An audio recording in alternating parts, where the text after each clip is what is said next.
Thank you very much for joining us today for our session on managing fear in turbulent times.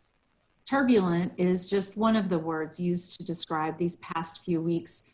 We've probably all used other words like unprecedented, challenging, extraordinary, and even fearful.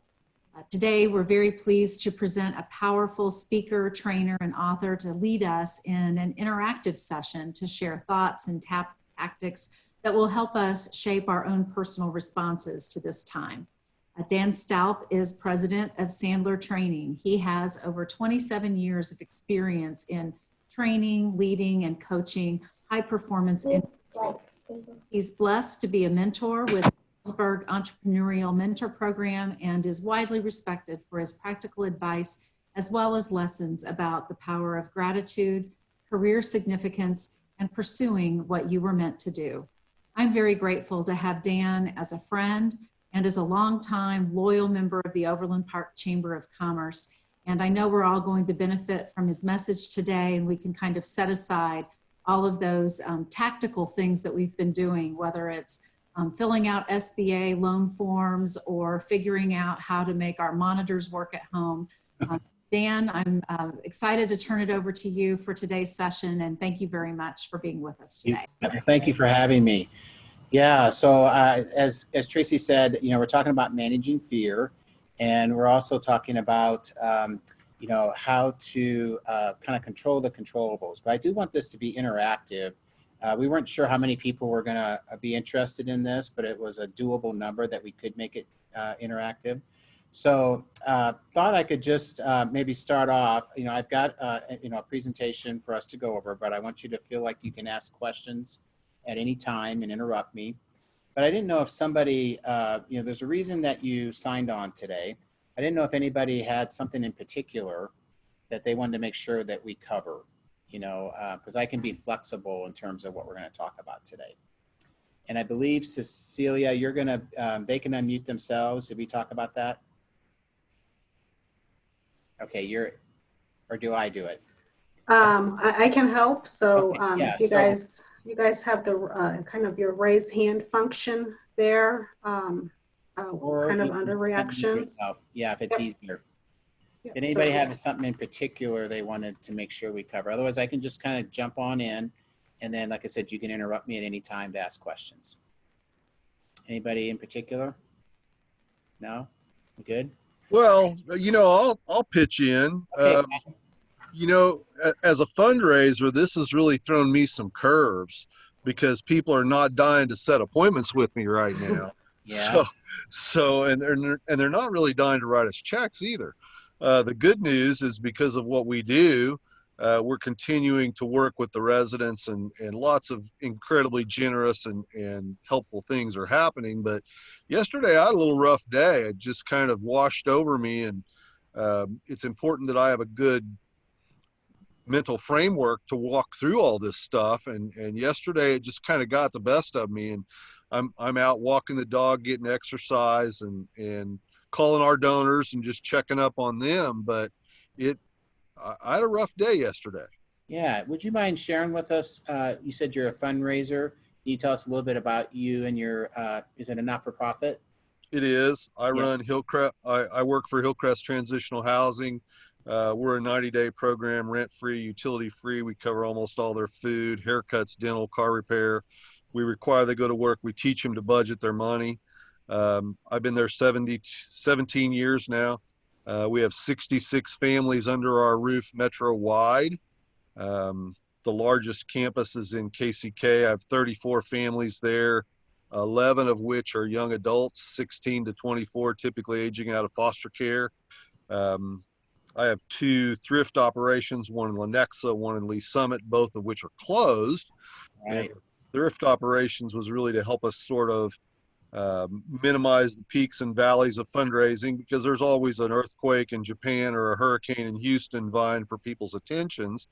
And those worked really good, but as you might suspect, the budgets grew as we had those cash flow things, and now we have an organization this size and those cash flow things aren't happening. So I've had a few moments of the drowning feeling where I'm going, man, I need to solve this. I need to solve this. And all the staff's looking at me and saying, what are you going to do to change this? And I'm going, well, if it exists beyond the reach of my arms, it's pretty much out of my control. Yep. And the work that I do is almost always forward looking. It's hard for somebody to just, if they don't know who you are and don't know what you do, it's difficult for them to write us a big check on a regular basis. So Okay. it's all such a process. Yep. All right. So we've got just, you know, what to do when you feel that way. And obviously we all have felt that way at different times. So thank you for that. Is it Cotton is your first name? Yes, sir. Okay. So make sure. All right. Does anyone else have anything, you know, kind of what to do when you feel like the water's, you know, coming over your head? And like he said, I thought it was a good way to put it. If it's outside the reach of your hand, it's probably out of your control unless you walk over to it. But yeah, anyone else have anything they wanted to make sure that we covered today?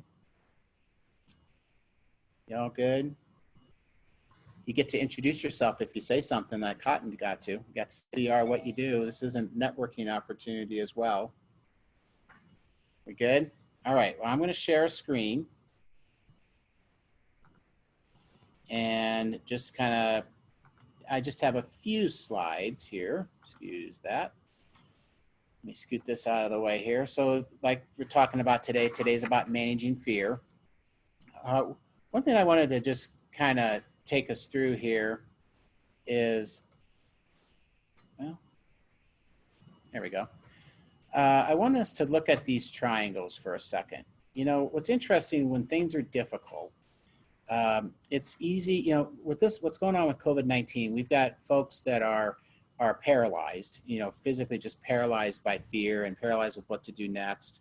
We've got other folks that are, you know, pretty much managing the way they've always done. You know, I don't want to say business as usual, but they're, you know, staying in their routines best they can. And there are other people that are inspired in a time like this.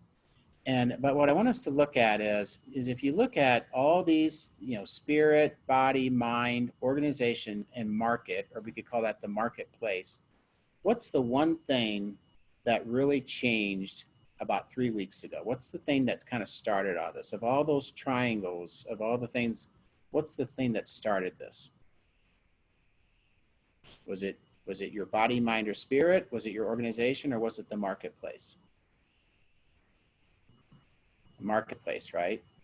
So the reason I'm showing this is it's real easy to get kind of, you know, tunnel vision on that everything is here, where we still have all these other things that we have more control over.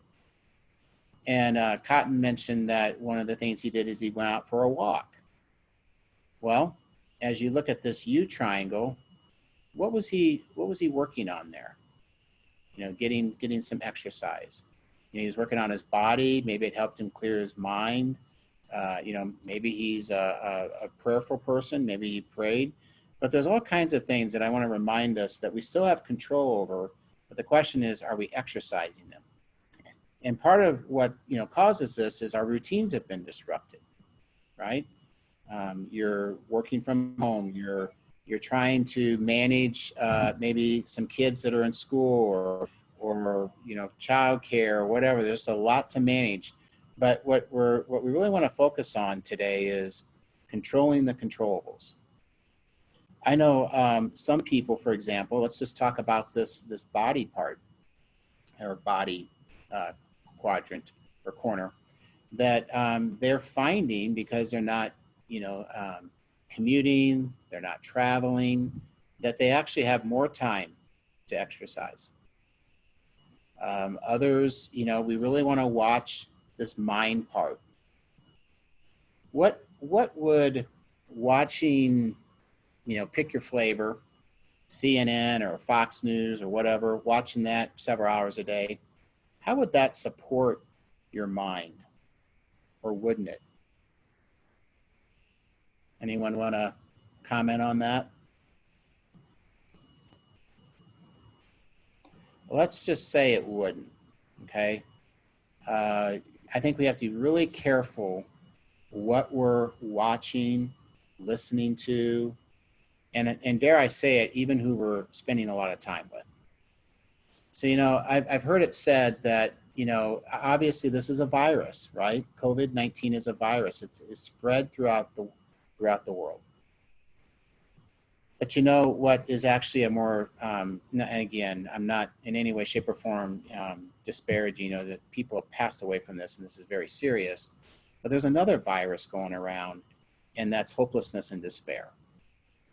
And the hopelessness and despair one, you have more control over than the virus. I mean, again, we can wash our hands, we can do all that kind of stuff. But once we have it, we have it. But this hopelessness and listening to people that don't really care about you and just want you to watch them because that's how they make their money, probably isn't the best place to be spending our time. So this might be a good time. You know, there's so many things that we can get on our phones, you know, podcasts and positive types of things. And being, you know, Cotton had said he's got people coming to him and asking him, what are we going to do? There's people that are coming to you and asking you, what are we going to do, right? If you're a parent or if you're, you know, an employee. And the question is, are we being a light to them, or are we just bringing more darkness to them? So what I'd like you all to do, well, before we do that, then I'm going to come down here to the organization. You know, there are things that we can do as an organization, while there are things we can't do now, and maybe clients are leaving or clients aren't paying. There are other opportunities. And one of the best ones that I can just remember off the top of my head, there's a distillery called Rieger. And they are basically, you know, shut down now. They have a restaurant and people can't go there. And so that would be a threat, right? That was a threat to their business. But then an opportunity arose in that there was a shortage of hand sanitizer. And they've got all this alcohol. And so they basically pivoted and started creating hand sanitizer. They wouldn't have done that had this had happened. So I guess one of the things I want you to be thinking about is it's not all gloom and doom. I am a sales trainer and sales management trainer. And we have clients, and then I'm still talking to prospects.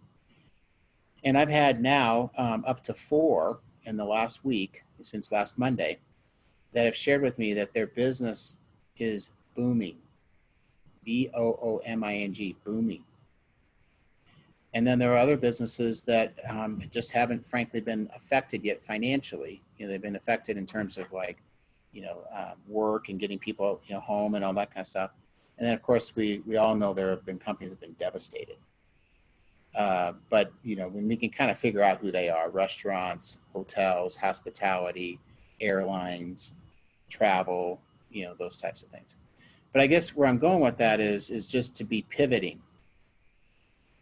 Even in what Cotton was saying about people, you know, fundraisers or people donating. There are some that are going to donate less. There are some that are going to donate the same, but there are some that are going to really say, you know, it's time for me to step up. And so what we don't want to do is just stop, you know, what we're doing. We want to be aware of what are the opportunities, what kinds of things can we be doing that impact that. And then, of course, the marketplace, we don't have a lot of control over that, do we? That's, you know, government, COVID-19, the economy, you know, that's always there. But I just wanted to show you this graphic because of all these things. It all started right here, didn't it? The COVID-19 was something that happened in the marketplace. So what I'd like you all to do, you guys can see this here, is I'd like you just to give yourself a score on these you know, few things. You know, like, let's just start with the U triangle up here. How do you feel about your body right now? How do you feel about your spirit? And how do you feel about your mind? And I'd like you just to give yourself a score between 1 and 10. Just 1 and 10. You can just write this down. And then what I want you to do when you're done with that, I want you to add them up and divide by 3, and then you're going to have a U score. But would you all agree, out of everything on this slide, this U triangle is what we have the most control over. And we can't lose sight of ourselves during this. It's easy to get distracted, but it doesn't mean that you need to be distracted. So let's just go ahead and take a moment. Give yourself a number between 1 and 10 for your body, spirit, mind. And then I'd like you to add those 3 up and divide by 3. We can just round up or round down. So just as an example, if I would have had an 8 for my body, and then I would have put a 6 for my spirit, and then I would have put a 7 for my mind, you add those 3 up together, that equals 21. So then the number that would be in the middle for the U is a 7. What we're attempting to do here is to isolate what's happening in some regards and take back control of the things that we still have control over. Okay, so I'm going to stop share for just a second, kind of look at you all here. Who needs a little more time or has a question? The way you unmute yourself is you just go up. I have a comment. Yes, Cotton? Go ahead. I actually got some of that Rieger hand sanitizer the other day because we couldn't find it anywhere else. And that, I think that's a fabulous example because those guys, made lemonade out of whatever they were dealt. And, they're helping people out. It's always, there's some way you can help others out in all this. That's a good thing. And you can feel good about that. And that fosters that feeling of hope that you were talking about. And, I call it lighting a candle versus cursing the darkness. That's right. I can sit and wring my hands and say, woe is me, or I can do something about it. I mean, even when I'm walking the dogs, you were talking about that mind thing, and my mind was still racing. What can I do to Yes. solve this? What can I do to solve this? And I wasn't getting the full benefit of walking the dog. So I've started listening for the bird songs. So I'm trying to learn bird songs while I'm walking the dog. And that actually helps me to be in the moment and not focusing forward or backward too much. Yes. Cotton, those are excellent points. In fact, I'm going to piggyback off of that a little bit. So anytime something like this happens, I mean, if you really think about it, and I don't want everybody to just say, you pull yourself up by the bootstraps and just get going. It's not that simple. There are people, maybe all of us on some level, that are grieving something. I always, just as an example, how would you like to be a senior in high school or a senior in college right now and you're supposed to graduate? Or they didn't get to do their prom or anything like that, or, just stuff like that. So there's this, or they didn't get to play their last season of an athletic, event. So, but we're all kind of grieving in some way. There's some things that they're just not going to get rescheduled. It's just gone. But so to allow yourself to grieve, that's perfectly normal. But if you think about it, if you think about the grief process, there's, I think depending on where you look, there's 4 or 5 of them. The first one is we're in denial, right? And I think as a country, we were in denial for a while. There could be some people that are still in denial. And then, the next step is bargaining, and then you're starting to bargain with it. And then sometimes it gets to where we just get angry. And there's a lot of angry people. But at some point, you got to get to acceptance. And, and just to accept that this is what it is today. And so what I really like about what Cotton was saying is, if I'm angry and blaming, I'm in the past. There's nothing, shoulda, coulda, woulda. Yeah, we could have maybe done something sooner. Or yeah, but nobody had a crystal ball. Fair. How would you like to be in charge of that? So the other side of it, though, is it just is. And this is just a really important mindset. I've been doing some personal work on myself for the past 4 years, and about being in the present. And so if I'm in the past, if I'm shoulda, coulda, woulda, and if they would have just done this and it's someone else's fault, I'm not in the present, am I? Now, another thing, though, that's happening, and I hadn't heard this term until a few years ago, is it's called anticipatory grief. I don't know if anyone's ever heard of that term before. So I used to volunteer for, it was called Solace House, and it's a center for grieving children and their families. And this was back in the early 2000s. And back then they were strictly after the parent had died. And then the parent had died, so there was a place for the spouse to go and there was a place for the kids to go, where they were around other kids that had lost a parent. Well, what they discovered after a few years is that they needed to expand their services to people that knew their parent was going to be dying, but they hadn't died yet. And the term that they used was anticipatory grief. So what that means is, let's say I'm a 9-year-old and I know my parent has terminal illness. They are going to die. I can't be in the present and enjoy the time I have with them because I'm already grieving that they're going to die. Okay?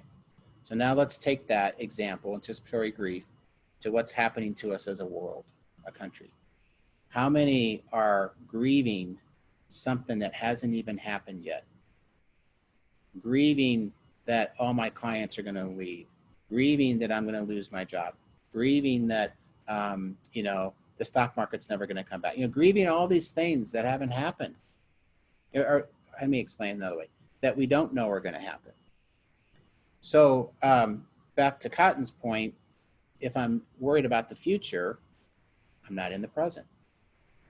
So sometimes a way to just kind of settle yourself down is just to remind yourself, when Tracy introduced me, she talked about gratitude, is there are a lot of blessings and positive things that are coming out of this. Nothing's always all bad and nothing's always all good. So one way to look at it is, it just is. So it's not all bad, it's not all good, it just is. So then the question becomes, what do I do with what just is? Can someone share a positive that has come out of this, whether it's at home, at work, your neighborhood, some positive that's come out of this? This is Sue. I can share a positive. Thank you, Sue. Of course, my son's, I have a grandson who's 20 months old.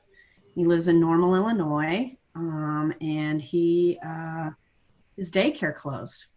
So I drove 5.5 hours to Illinois to spend, like 4 or 5 days up there. Ended up being about 3 weeks. So I'm just getting back.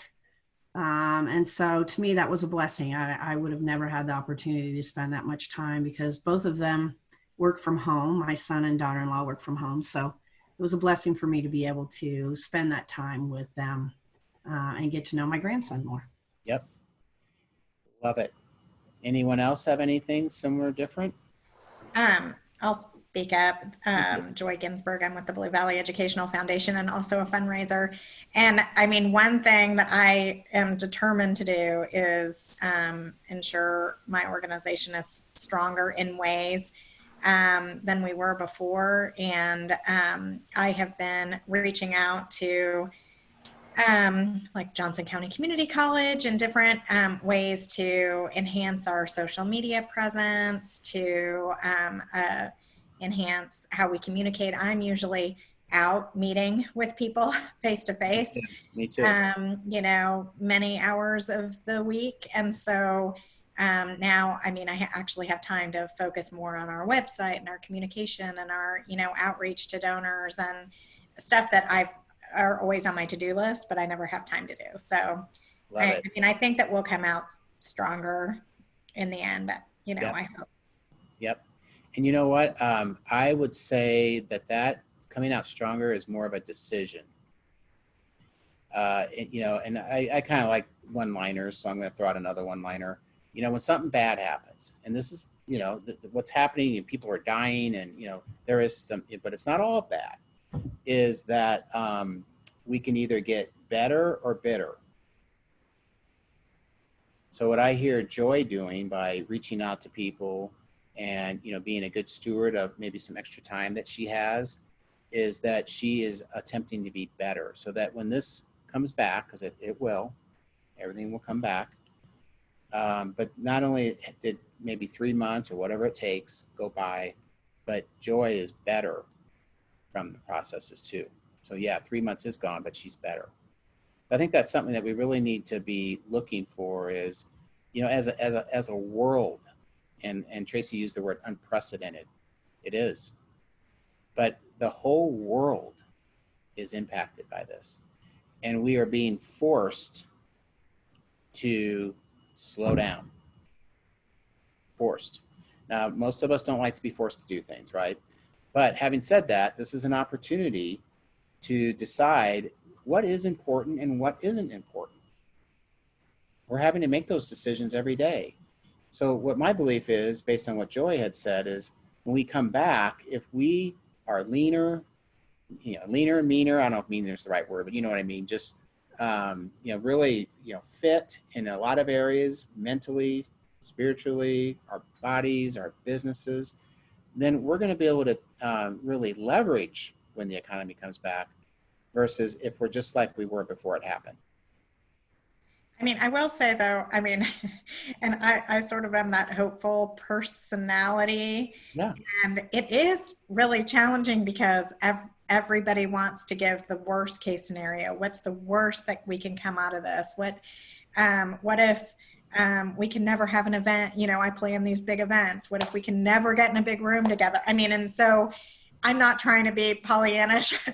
I am really focusing and trying to improve my organization in a lot of ways. But like, I mean, it's also, it is bringing me down when I always want to be that half glass full, or we can do this, or we can get through this. And when we do, and this is how we're going to be. And there are lots of people that are pushing the other way. So anyway, I just don't want to see anybody to think that I'm like, everything is great. No. I know it's not. And Joy, you know, what I appreciate that is the difference between someone who wants to get better and who maybe don't want to necessarily get better. I mean, if we just think about everything bad that can happen, how does that, I guess the question you have to ask yourself is, how does that support us now to be thinking about all that? So I'm going to give you another one-liner.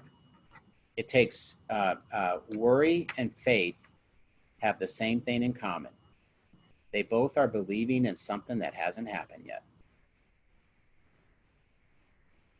Worry and faith have the same thing in common. They both are believing in something that hadn't happened yet. What I heard oozing out of Joy, and maybe this wouldn't be a word that she would use, but my observation is faith. She believes it's going to be okay. Now but she's got some other people that they're choosing the worry route. But what if this happens? What if that happens? And how much time are we going to spend? I'm all for planning, but there's just certain things you just can't, you can drive yourself crazy, right? And it's taking you out of the present. What can we do now? She can pick up the phone and call Johnson County Community College and see if they'll call her back. This is an opportunity for me. I wouldn't be speaking to you guys today if this hadn't happened, but I didn't just sit around hoping someone would call me, right? So you got to take action. But and we're going to get to that in a second. I'm going to share a screen here, back to this.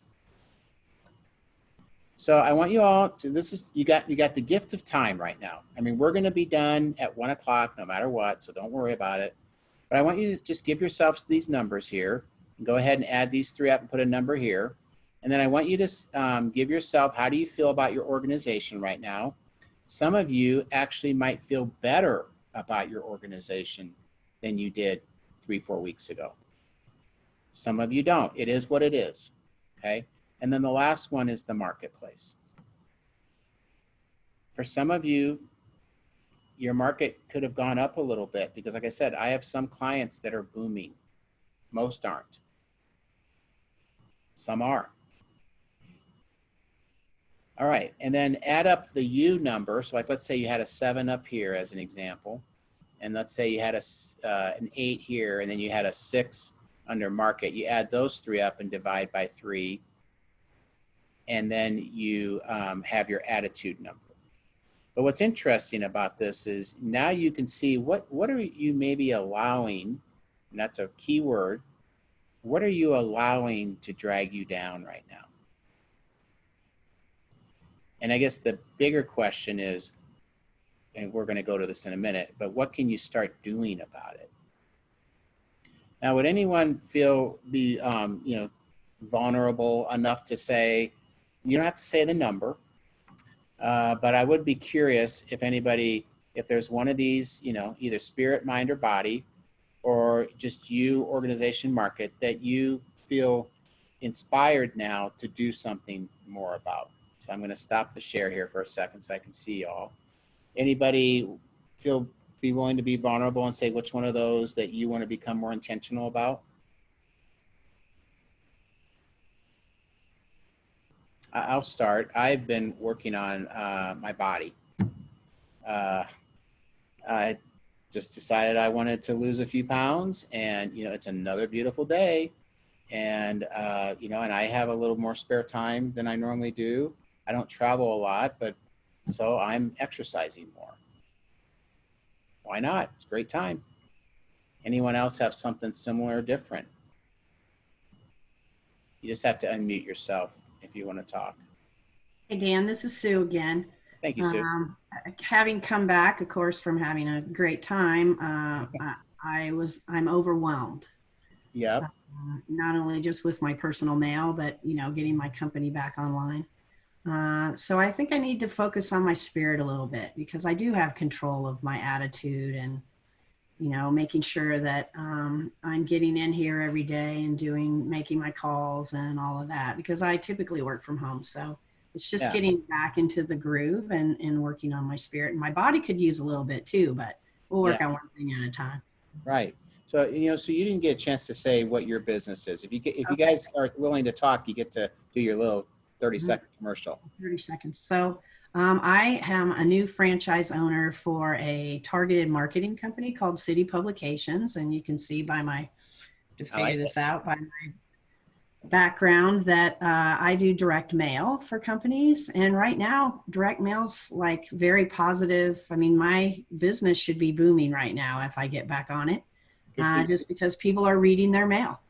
Yep. And my first mailing goes out at the end of May. So I'm calling clients and I mail to 50,000 affluent homeowners quarterly. And so I've had a lot of interest just in the few calls that I've made today, because people need to reopen their businesses, and hopefully they're targeting, the end of May, 1st of June to be doing that. So. Excellent. Thank you. So anytime there's disruption, there are things we, lose, but there are things we gain. And so again, it's all a matter of what are we focusing on? Because I can focus on everything that I'm losing. But again, the question I'd ask, myself, or I'd ask you is, by doing that though, how does that support you? And most rational people would say it doesn't, right? But I still feel this way. I got it. But we're going to talk about ways to maybe not have it impact you as long. Okay, so maybe some practical ways. Does anyone else want to jump in here because we're going to go to the next slide otherwise. I'll piggyback on that. I'm Cameron McGowan with engineering firm HNTV.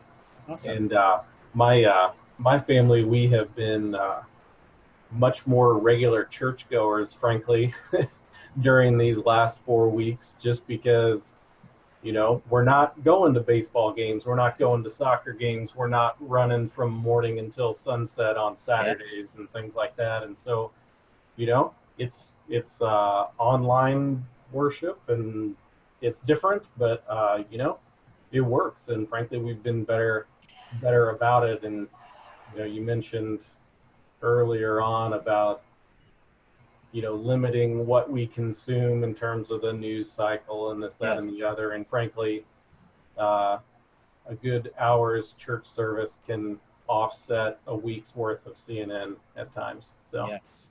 Yeah, I've heard church attendance is up pretty much unanimously, and mainly because, everybody can do it from the comfort of their home. But the other part of it is they don't have anything competing with it anymore. Everything else, someone's traveling or anything like that. So again, these are positives. I think most But, you know, you have to decide that. He said it was a positive. I think it's a positive. But we need to look for those positives that are happening from this disruption. Dan, if I can piggyback, I'm Jan Kessinger. Yeah. If I can piggyback on what Cameron said, I'm also on church council at the Church of the Resurrection, and our attendance used to be 10, 12,000 on campus and online. We are now averaging about 29,000 a weekend of worshipers. And a lot of it is what Cameron was talking about with the lack of competition. But I also think that in these tough times, people do turn to faith. Yes, and it's been very surprising for church management to be able to see that and realize, maybe this is a time for introspection and view it as an opportunity as opposed to a missed offering plate. Yep. Love it. I was talking to someone about a week ago, and I just thought this was really pretty profound, but well, at least I think it is. But isn't it interesting that this basically hit the U.S. anyway, not only during springtime, but also during Lent. And I just think there's some symbolism there, and I just, hate to think that we're missing it. But usually, after a long winter, we talk about spring cleaning, right? And usually we're talking about in the home. But I think we're just doing a spring cleaning or a cleansing of the entire world.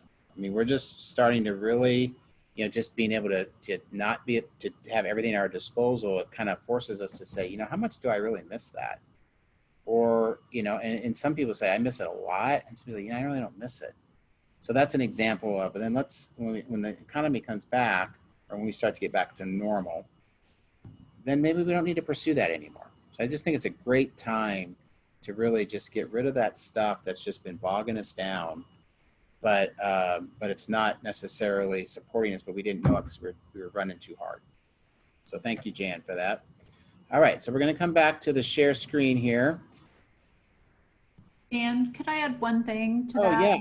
Yes. I think it's an awesome opportunity to think about what we won't miss, because it hasn't been there, but I think it also helps us prioritize the things that we do miss. Yes. Just the casual opportunities to, just walk down the hall and see someone in our office, or, those opportunities. And I think several people have expressed that, many of us, we really optimize what we do by meeting with someone face to face.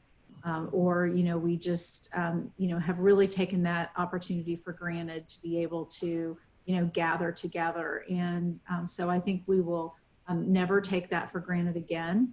Yep. And so I think there are lots of things in our lives that we won't take for granted.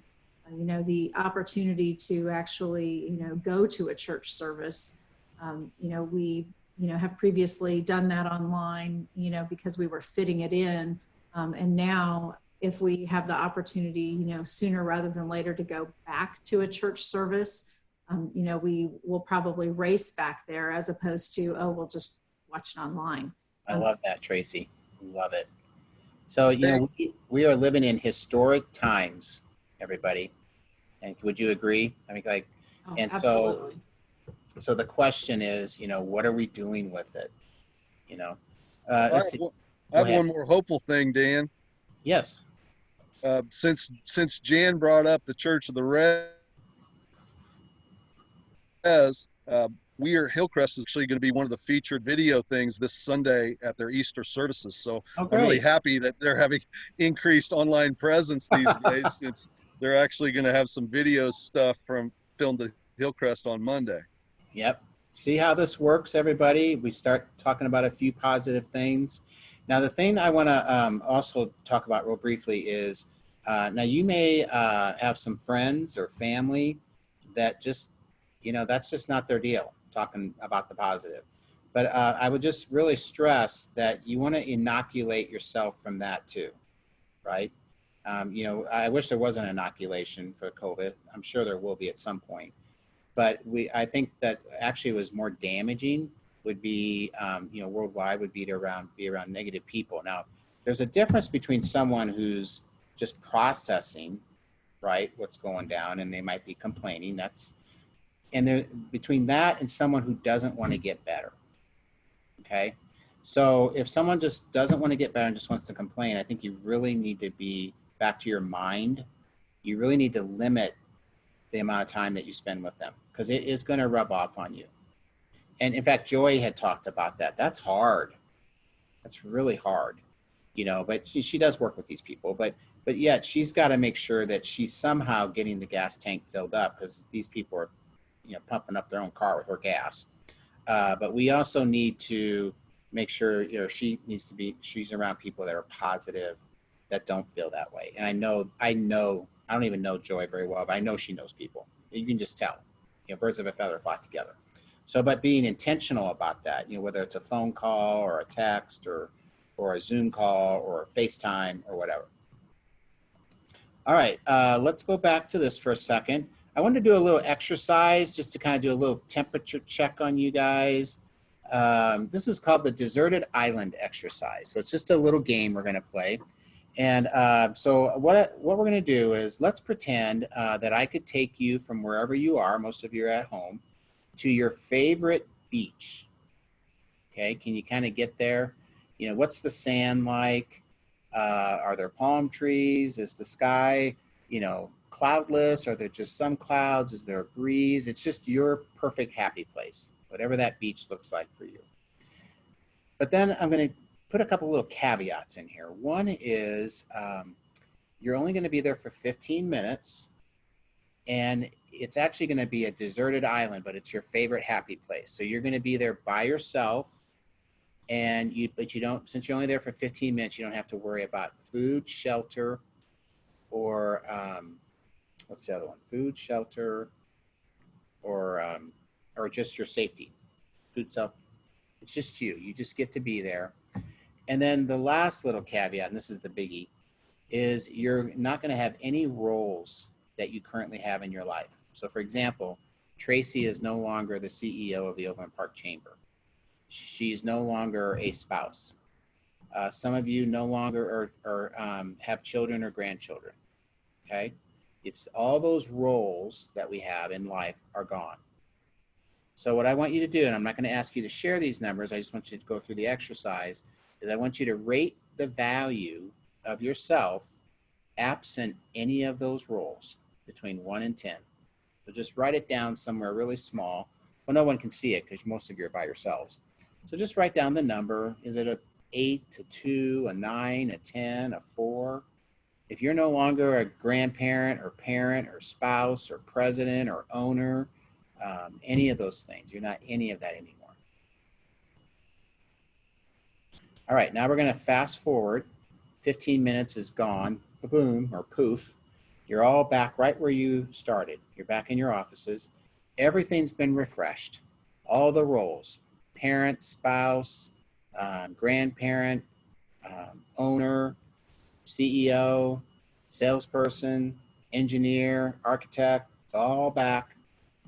Now give yourself, how would you rate the value of yourself with all your roles back? So now they're all come back. So again, between 1 and 10, could be a 6, could be a 5, could be an 8, could be a 10. Okay, so now I'm going to come back here for a second. First of all, anybody need a little more time or wants to clarify anything? But again, no one has to share their numbers, so don't. You know, this isn't a weird. It is weird, but it's not that weird. We're not going to ask you to share your numbers. So anyone have a question or comment before we jump into what we're going to do with these numbers? Okay, now I would like a little bit of feedback on this.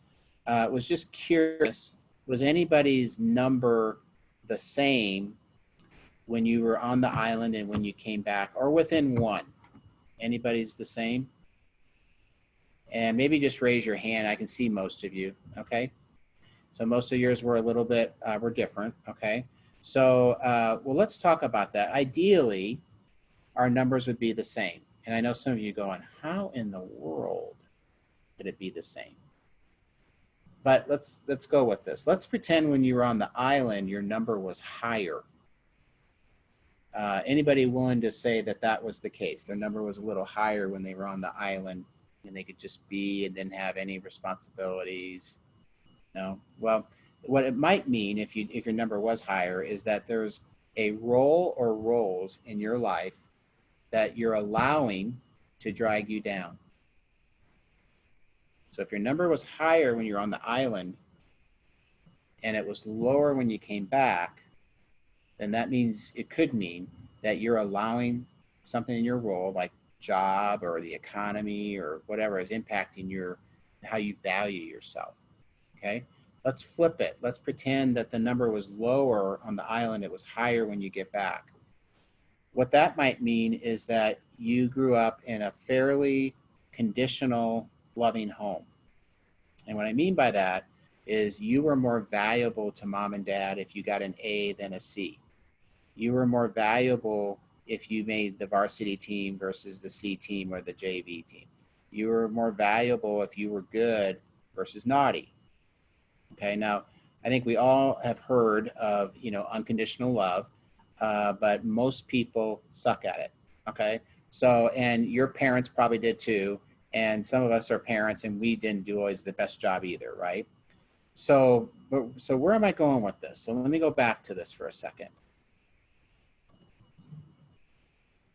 So where we're going with this is, we don't want our value to be too tied to our roles.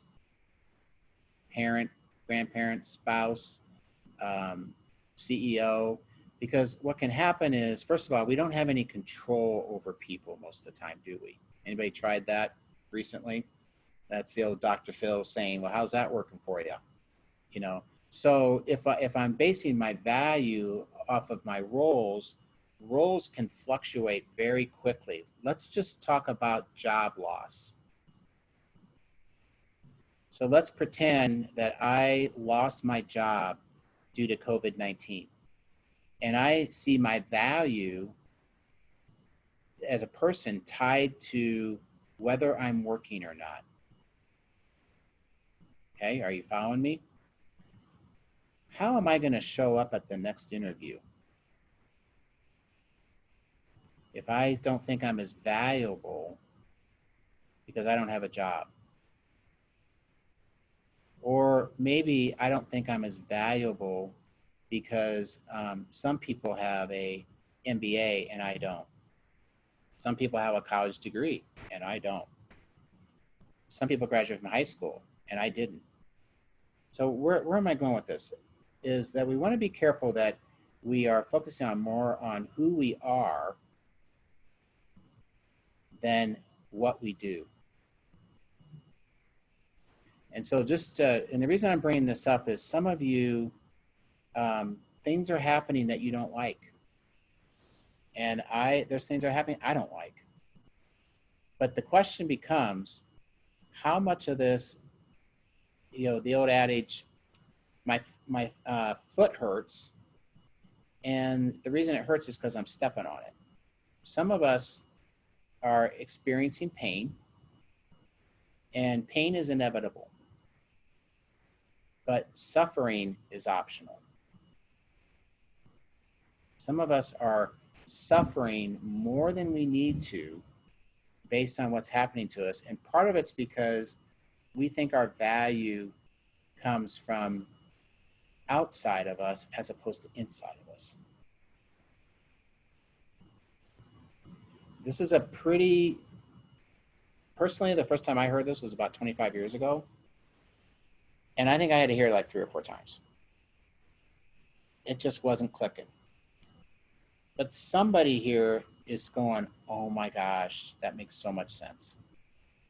But you'd never heard it before. So the thing I want to kind of leave with this little exercise with you guys is, pain is inevitable.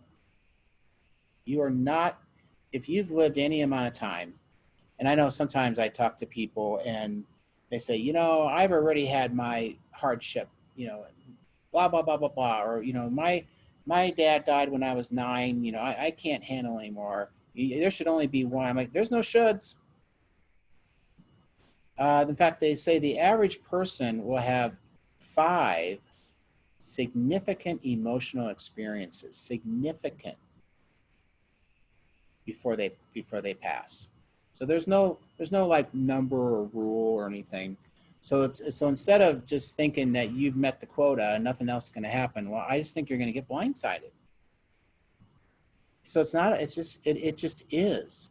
But I think if you really go back to some of the most significant things that happened to you that maybe were very painful, there's oftentimes a lot of growth that came out of that. So who was working in 2008 and 9 when we had the crash? Most of you? Who was working when 9/11 happened?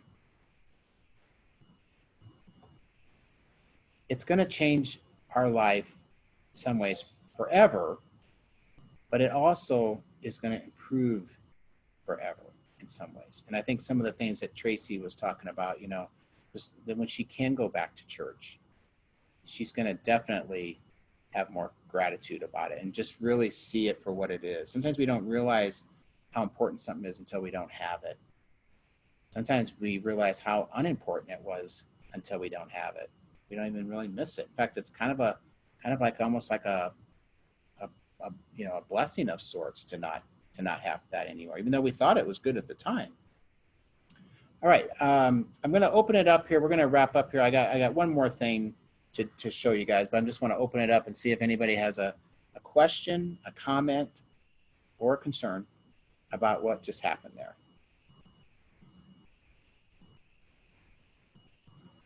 Some of you are probably just kind of ruminating on that a little bit. All right, let me go to the next screen. Just a second here. This is the first time I've used PowerPoint on Zoom, and there's a little bit of a trickiness to it. This is where we're going to kind of wrap things up here. And what I want you to focus on more is this section over here, the identity. The identity was when you were on the island. So if you were to plug in whatever number you put down into this, you can kind of get a sense of where it falls. Now, again, this is just where we are today. This is not a litmus test that you can never change. But this might be an awareness. If you're in the 7 to 10, you're in what we call the psychological winter state. You're going to be able to you're going to be more resilient when bad things happen. Okay. If you're in the 4 to 6 range, we call that the at-leaster category. You don't want to be last, but you don't necessarily want to be first. You kind of want to just be in the herd. And in terms of percentages, 20% of the population is in the winner mindset, 60% is in the at-leaster, and then 20% is in the non-winner. And if you're, and again, maybe you misunderstood the question. I don't want anybody to, I don't want to put anybody in a kung fu stance right now. But if you're in this lower range here, then you might want to check just what you are taking responsibility for and what you're not. I've literally had people say, because of this COVID thing, nobody's buying anything. Okay, that is not in a winner mindset. They are down here. It's just an excuse for them not to do anything again. It's always someone else's fault when they're not getting what they want and what they need. It's always someone else. It's never them. And you just kind of have to ask yourself, what's the common denominator amongst all these employers you've worked for and all these people you're talking about that none of them are treating you right? What's the common denominator? You're like, what are you talking about? Well, it's you. They can't all be wrong, can they? So just maybe, just be thinking about, am I maybe suffering more than I need to when things don't go my way? Okay, I'm going to go to one more slide. Now, there's a lot going on here, and I don't expect, we're not going to cover this because we're just about done, and I never was. But the way to feel better about something is to take action. I just, just going for a walk, I always feel better afterwards. Maybe making better food choices. I do feel better after I eat better. Prospecting, some of you talked about that. you're calling people, or like Joy is reaching out to, I would guess I'd call that a center of influence. Would that be fair, Joy? You know, anytime you're reaching out to centers of influence, even if they don't call you back, you feel better because you did something and it was supporting what you wanted to do. Now, one thing that I've been working with some of my folks on is they still have their annual goals and they still have their quarterly goals. But just because of how this came on so quickly, I am doing some work with some of my clients on 30-day goals. And so I'm going to come back to you guys here just a second. So what I mean by that is the hair on my back stands up a little bit when people say this is our new normal, because this is not our new normal. I do think things are going to change, but this is not the new normal. But what is happening right now, we can't deny it, right? So what are my goals just for the next 30 days as we are sorting through this and trying to figure things out? There's nothing wrong with that. I normally don't suggest 30-day goals because it's just not enough time. But I think just to give yourself a sense of control that this is what I'm going to do for the next 30 days. It may not be what I do for the rest of the year or even the rest of the quarter, but I am committing to this based on what I know, right? And what that allows you to do is to have some control and be working a plan as opposed to being a little bit like a ping pong ball, bouncing around wherever. Okay. All right. Celia, real quick, do we have a chat feature that they can chat? Are they able to use that? Mm-hmm. Looks like it. Yes. Yep. Okay, so here's what I'd like to do with the few minutes we have left. I would like you to go down to the chat feature, and it's just at the bottom there, and I want you to type in, what did you get out of this? And more importantly, what are you going to do based on what you discovered here today? So just go down there and just chat it, just in the chat feature, and just type it in. And while you're doing that, and it's gonna, and we know, where it came from, but don't worry about it. Now, it's just a way for you to kind of internalize some of this and not just leave and go, well, that was okay, but I'm not gonna do anything different.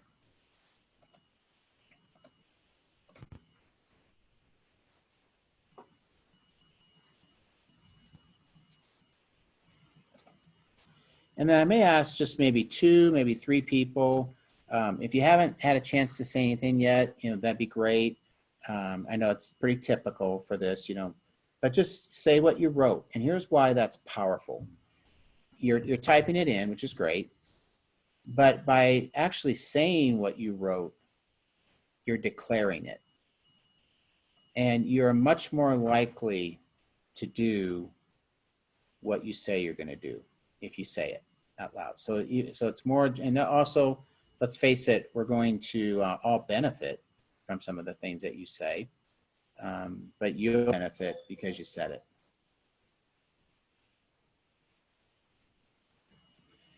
And then if you guys can, we're just gonna give you a few more minutes. If you can multitask for a second. It's not unusual that when I do something like this, that somebody, maybe just wants to have a brief phone call about something. So I just put a P, an R, and an S here. So if you would like, to have a phone call, just type P in the chat. You don't have to put it with your chat if you don't want to, but just put a P in there. Or if you thought of somebody that maybe it might make sense for me to talk to, just put an R, and we'll talk about who that might be. And then I'm doing this as a value. I'm doing this as my give back. If you know of another organization that maybe this might be a way for them to stay in front of their people, like a client appreciation or something like that, then you could just put an S. And then that just means that I'll contact anybody that puts one of these 3, and then we'll just talk about what you were thinking, but there's no pressure in that, and you don't need to put any of them. But it's just an efficient way to know who wants to talk and who doesn't want to talk. All right, with just a couple minutes left, I'm going to look at some of the chats here, but could I get a volunteer, someone that's willing to say what they typed? Just need to unmute yourself. Gosh, I see some really good ones in here. Margaret, not to call you out, but that's a really good one. Do you mind? Oh, is she gone? No, see, this is right in my way here. She might be Yeah, I think she stepped off. stepped off. Well, you know what? I'm going to read it then because it's really good. Don't grieve things that haven't happened. Worry and faith have the same thing in common. Both believe in something that hasn't happened yet. I'm going to remember this when I start going down the rabbit hole. Isn't that the truth? It feels like a rabbit hole, doesn't it? All right. Who else? I really like Tracy's. I really like Joy's. Any or Linda? Would you mind reading yours, or did she go too? Let's see here. I'm just trying to see your chats. Cameron, do you mind reading yours?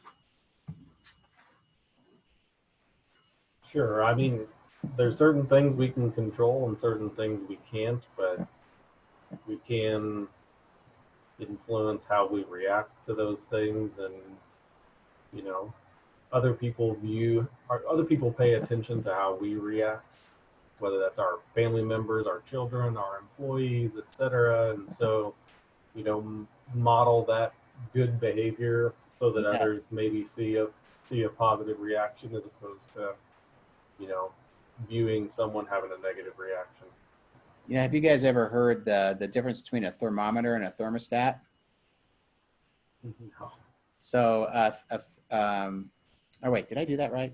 Yeah, a thermometer just reflects what's going on, right? So if I'm around negative people, I'm just going to reflect that. But a thermostat changes the temperature. So just something to think about, you know, do you want to be a thermometer or do you want to be a thermostat? And what I heard Cameron saying is he wants to be a thermostat. He wants to impact the temperature of the room and not just reflect it. Anyone else want to say anything before we wrap up? Okay. Well, listen. Hey, I'll pitch in. Sure. Go ahead. Be sure and go to the Church of the Resurrection online this weekend and look for Hillcrest in the video presentation. There you go. What a deal. I love it. I love it, love it, love it. That's all right. core.org, COR.org. There you go. With your credit card, right? Actually, no. Adam makes it very clear that if you are not a member of the church, you keep your credit card in your wallet. Exactly. Well, for Cotton, I think Cotton wants the credit cards to go. Oh, Cotton wants it, yes. Yeah, there you go. Exactly. All right, everyone. Thanks for taking the time. I appreciate it, and hopefully you felt like it was worthwhile. Absolutely. And I want to add my thanks to Dan for a wonderful session. Certainly didn't disappoint. I think all of us joined without knowing exactly what we were going to expect, but I hope everyone got several nuggets out of today's conversation. And I love the final analogy that you gave us, you know, that we all should be the thermostat to change the temperature of the environment that is around all of us. And so thank you, Dan, for that. Thank you all for joining us today, and we'll look forward to seeing you soon. But I can't tell you what a great tonic it was just to see your faces. Yes. We will see you somewhere soon, and be safe and well. Thank you. Thank you, everybody. Thank you, everybody. Happy Bye-bye. Easter. Happy Easter to you. All right. Bye. Bye-bye.